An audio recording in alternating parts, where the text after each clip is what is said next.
Mm. You cannot go castle.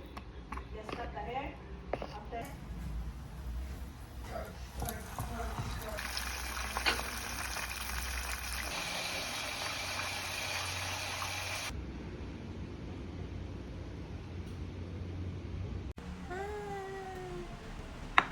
Ang tawag dito ay pinaypay sa Pinas. Ano siya? Saging na may harina and then nilagyan siya ng sugar. Bismillah.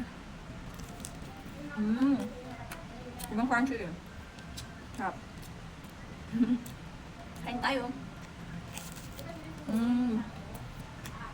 Mmm. Ibang crunchy yun.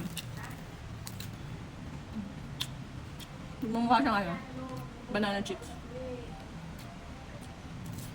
Mmm.